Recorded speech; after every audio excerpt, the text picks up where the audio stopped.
Welcome to KennyRoy.com. I'm Kenny Roy. This is the Ask Videomail for the week of January 20th, 2013. Welcome, 2014. Man, shoot. Welcome to the site to you new members, and welcome back to the old members. I'm just going to keep it. We're not going to re-record. We're going. We're just going. Show must go on. Don't forget the Ask Videomail is your chance to get your question in character animation or performance answered in a video just like this one, but I need your question if I'm going to answer it, so please send your questions to webmaster@kennyroy.com. I go through all the questions and I answer the ones that'll help the most people. There's no such thing as a stupid question, and it is the best way to get the most out of the site. Speaking of most out of the site, the Anim Gym is in full effect. Don't forget that you can jump into the forums and participate with your fellow animators on an exercise on a topic of my choosing. Each month, the KennyRoy.com members that do participate in the Anim Gym get a free critique in a webcast that's posted on the front page of KennyRoy.com. It's free to enter. You don't have to do anything, just participate and you get that critique. So, I don't know why you're not doing that. If you sit on the sidelines, that's not how you're going to get better. So jump into the forums, check out the Anim Gym. This month's topic is a good one. And also it's a great way to surround yourself with like-minded people trying to get better. It's awesome. So check out the Anim Gym. That is definitely one of the ways to get the most out of the site. But also sending in Ask Videomail questions. I didn't get any Videomail questions last week. Come on, I asked for them. I'm practically begging now. The beginning of the year is actually really tough for me to get the Ask Videomail questions to ramp back up again. People are, I guess it's just kind of like slow to get back into the process, but I'm always in desperate need of Ask Videomail questions because I want to keep on doing video mails that are based on your suggestions, so please send me those in if you haven't already, and you get a free day when you send one in, so that's kind of cool as well. Also, last week, just a little piece of news, the site, the way the site works, see, I said 2013 at the beginning of this Ask Videomail. The way the site works is you have to put the active date in, and I forgot to change the active date from 2013 to 2014, so that's why the Ask Videomail didn't post on the site until like Friday. So I'm really sorry about that. It was just one little checkbox that I forgot to change, but it was recorded, it was up there just waiting to be put on the right date. Don't wait longer than Tuesday like evening to tell me if there's something wrong with the site. I don't take any offense by it. Don't be shy to tell me like, hey, Kenny, you screwed up, all right, because I want to fix it, okay? And I want the site to be, running smoothly and everything. So please send those in, those error messages and stuff. The site also has a search feature. I'm not sure people are using it because sometimes I do get Ask Videomail questions that have been answered already. That's the only kind of Ask Videomail question I can't use, is the ones that have been asked already. Use the search feature. It's just at the bottom of the menu on the left here. Check it out. It's really cool. The search, it works pretty darn well. Normally you'll get two results. One of them is the public page. I can't fix the search to only search one page. One's the public page, one's the member page. You want the member page, and you can tell because the member page has a lower pay-per-view price. So search for the question if you want to get the answer, if I've already answered it. I think that's it for announcements. I'm still crossing your fingers. What I thought was going to be able to be announced up or down, it's not yet. I still have to wait maybe another week after this week. So, but please cross your fingers for me. The big stuff on the way for me in the studio and the site, everything. All right, let's check out this week's question.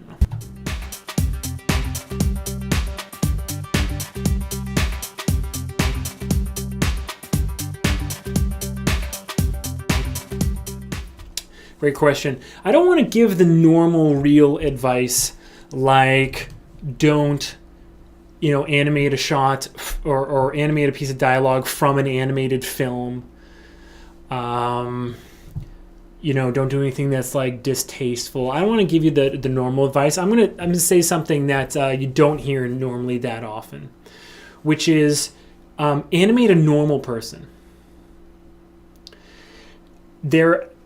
There's so much out there that is like a crazy person or somebody that's like freaking out, and the problem with that is that it really rubs up against the improv rule that we have in improv, that there's a certain type of character that you never choose because the audience doesn't care.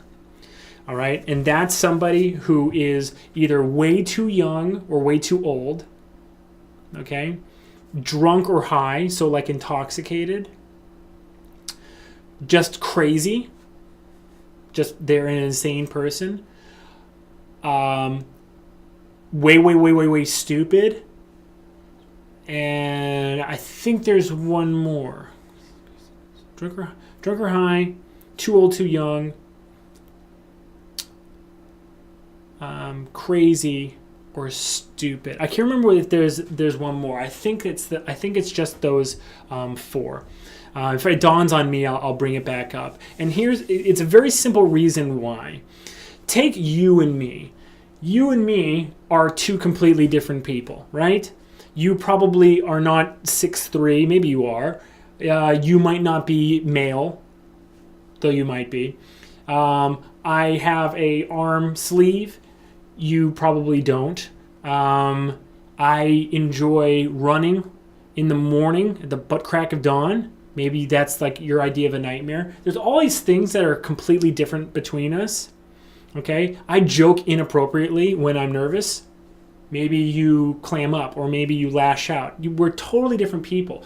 But every single one of those things that I named are actually not personality types. They're actually just filters upon personalities. So as different as you and me are, you add any of those filters to both of our personalities and we become very alike. We actually become like, it's almost like homogenizing. Okay? And the audience doesn't care.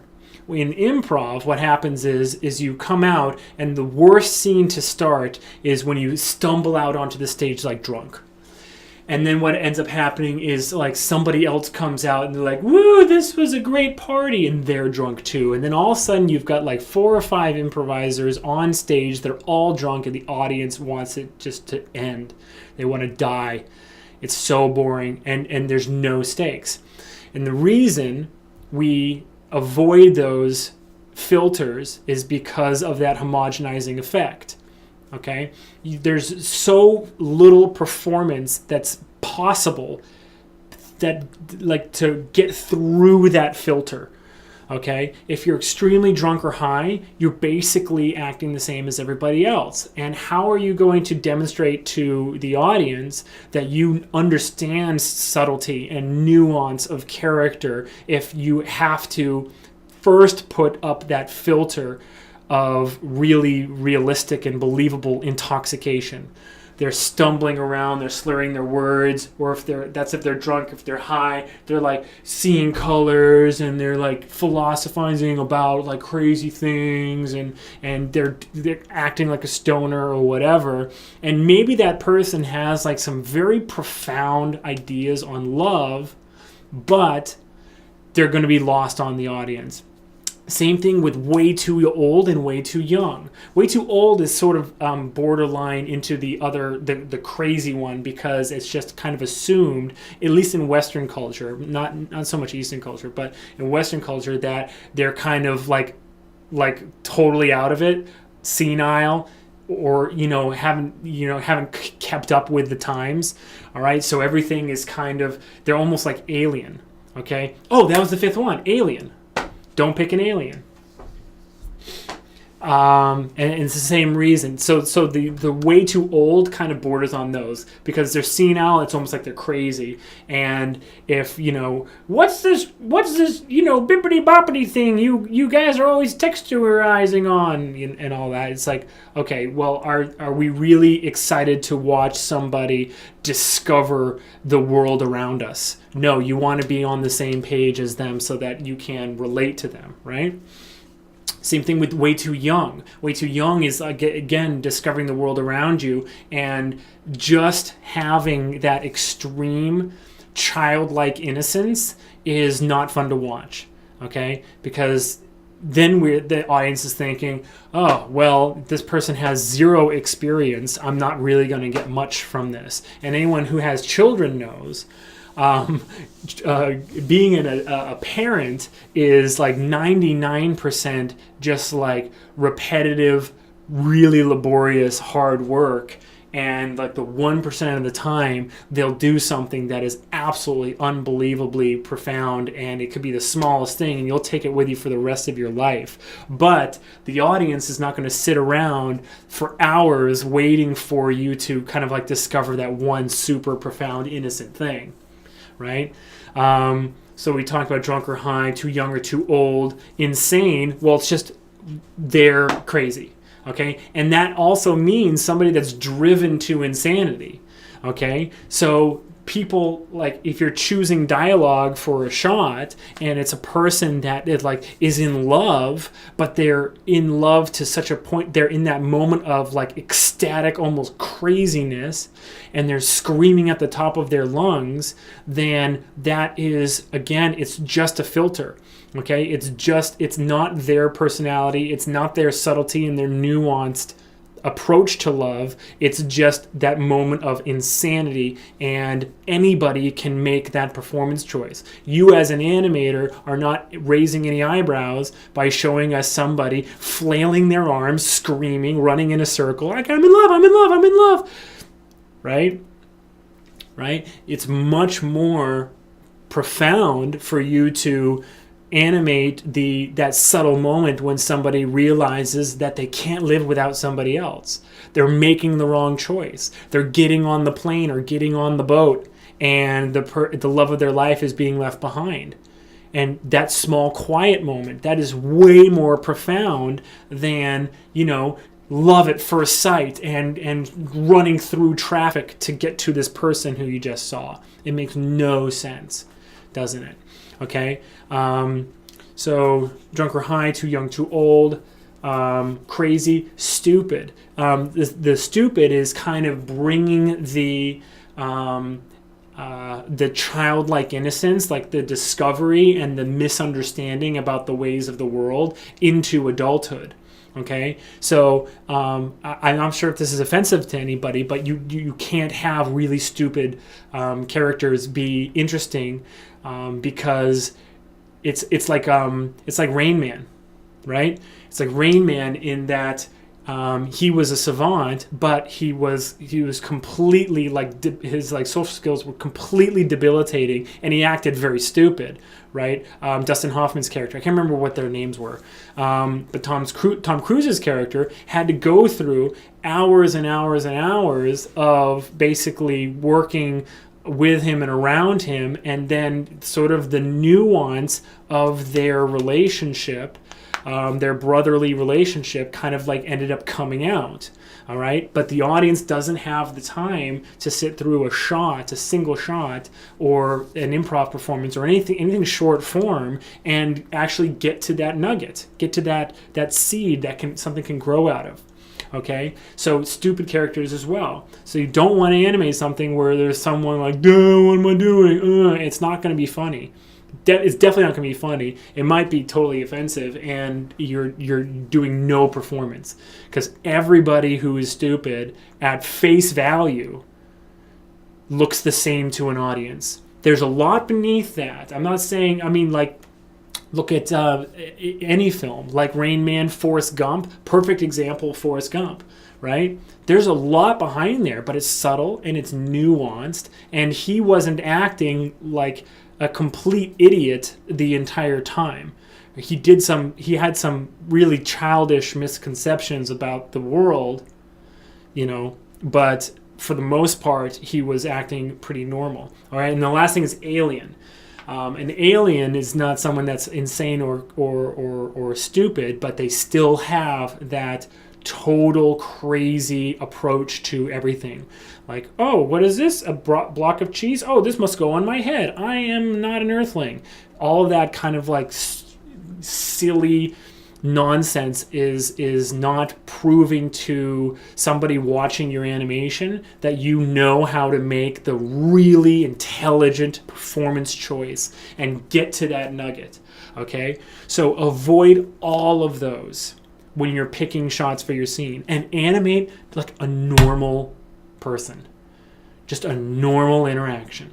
Okay, now listen, feature animation is very over the top. It's very exciting. It's super physical, especially if you're doing like little furry creatures. They're like rough and tumble, and things go pretty crazy.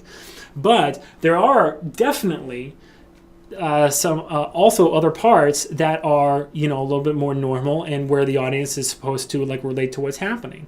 Okay, when the violins are cued and people are actually, you know, thinking and talking to each other about each other. I can think of, you know, plenty of scenes in every single movie where things kind of calm down and they have those moments.